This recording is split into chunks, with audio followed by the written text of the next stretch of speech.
Hi, everybody. My name is Dr. Divya Gupta. I'm the medical director for advanced heart failure and transplant at Emory Healthcare. I'm also a board member of the American Heart Association. I'm here to talk to you about Life's Essential 8, a science-based recipe for a longer and healthier life. There are 8 definite important factors in cardiovascular health. 4 factors are behavioral and 4 factors are directly related to your health. In order for us to better understand how we can manage these things, let's simplify these 8 processes. The mind, heart, and body are connected. Factors that affect one can affect the other. The impact can be positive or negative, so it's very important to be mindful of all 3. Improving Life's Essential 8 isn't just good for your heart, but it's also good for your overall health and well-being. 4 key health factors that are very important to maintaining a heart-healthy lifestyle are relevant to your blood pressure, your lipids, a healthy weight, and your blood sugar. You want to make sure your blood pressure is less than a 120/80. When looking at your blood lipids, you want to have a non-HDL of less than 130. When managing your weight, it is very important to have a healthy BMI that is less than 25 kilograms per meter squared. Minimum that you should be is about 18. Anything under 18 is being underweight. Somewhere between 18 and 25 would be considered healthy. Blood sugar is another factor that is very important to manage. No history of diabetes and fasting blood glucose of less than 100 or a hemoglobin A1C of less than 5.7% would be well within the range of normal. We have some good cholesterols and we have some very bad cholesterols. The good cholesterol should be on the higher end, somewhere in the, honestly, if you have a 50 to 60, then that would be fantastic. I know people that have HDLs, which are good cholesterols, of up to 100, maintaining a healthy lifestyle. If we can minimize our bad cholesterols, that would lead to a heart-healthy lifestyle.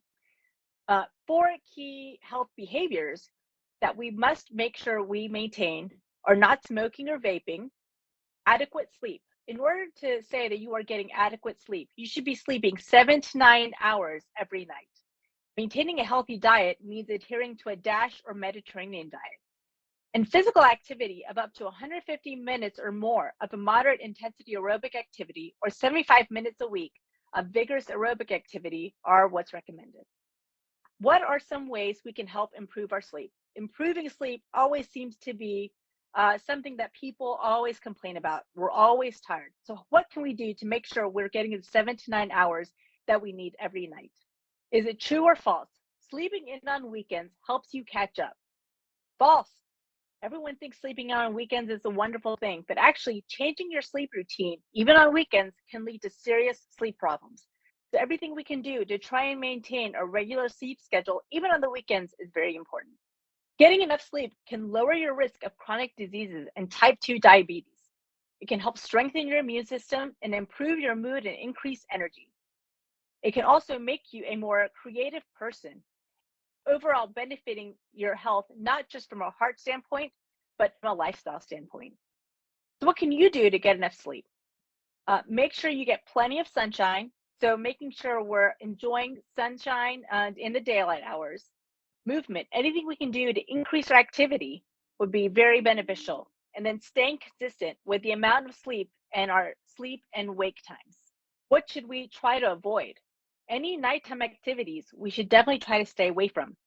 Try to avoid heavy meals late in the day, especially alcohol, nicotine, and caffeine. Some people think alcohol actually would be a sleep aid in that it helps them fall asleep. It actually provides very poor sleep hygiene. Consumption of alcohol makes people wake up in the middle of the night, several hours at a time, allowing for poor sleep and REM sleep, which is needed for health maintenance and staying rested. Evening screen time can lead to poor sleep hygiene. It's the bright lights that keep you from actually falling asleep, and especially in the REM cycle. So make sure we try to avoid those as much as possible. Improving your diet.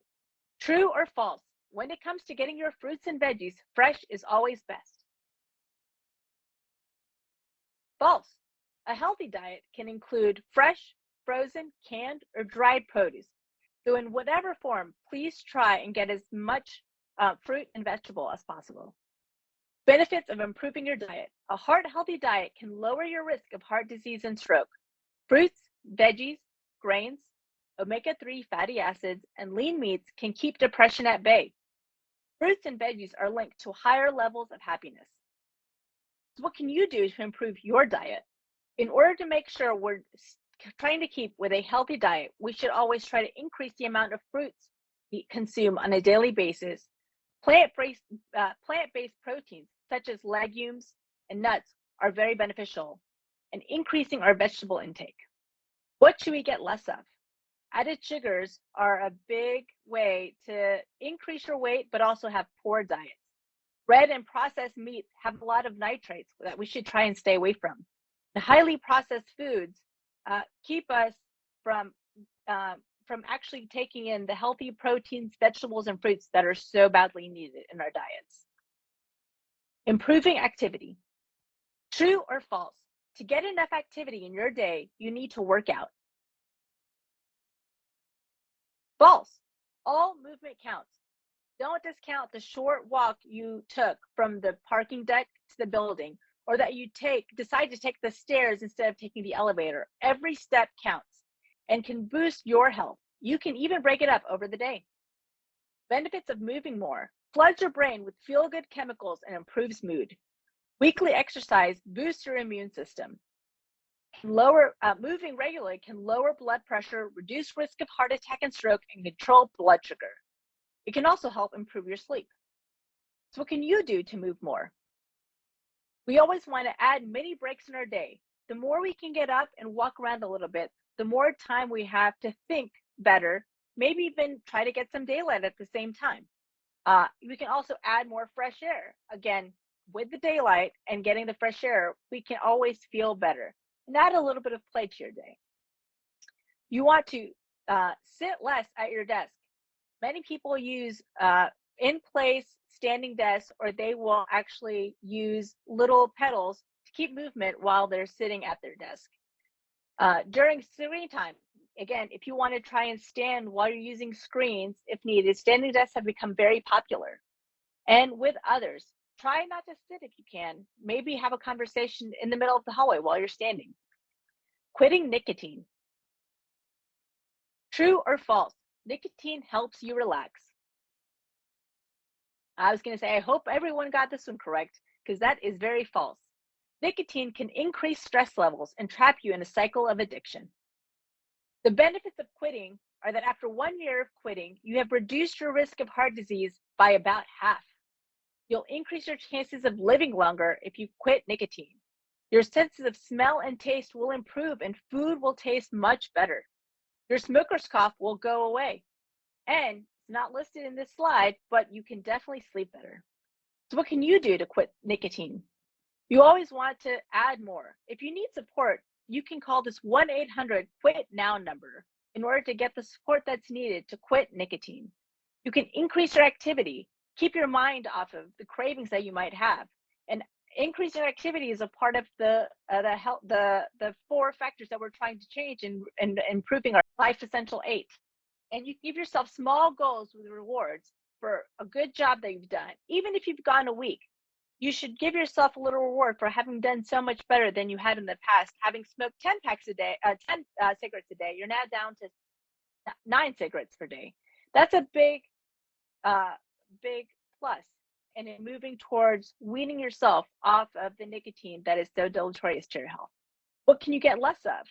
You can stay away from any emotional triggers that would cause you to feel stressed out and the need for a cigarette. You also want to avoid any social triggers. Stay away from others who may be smoking or using nicotine, so you don't also have the urge. You also want to avoid the situational triggers. There may be certain things such as bars or certain restaurants which will bring on this craving for nicotine. Try to avoid those as much as possible. Don't know where to start? Remember, it's all connected. The mind, body, and heart are a fabulous thing, and one definitely is connected to the other. I would call it a feedback loop, in which benefit to the heart can benefit the mind, will definitely benefit the body. Anything that we can do to help one factor can hopefully combat the deleterious impact that nicotine, lack of moving, or a poor diet might provide. You can start positive chain reactions. Better sleep can lead to healthier food choices. Healthier food choices give you energy to move more. Physical activity lowers stress and making nicotine easier. Again, it's all connected, and one positive move can make an impact on your entire life. For more about life's essential 8, you can take the quiz located here to find the areas of focus that you need to pay attention to. You can learn to take action, get simple science-backed tips at the following website. And you can talk to your provider and know your numbers and get support where needed in making the changes to improve your heart health. Thank you so much. And don't forget Life's Essential 8, which are very important to making sure we maintain a healthy lifestyle for good mind and good body and good heart.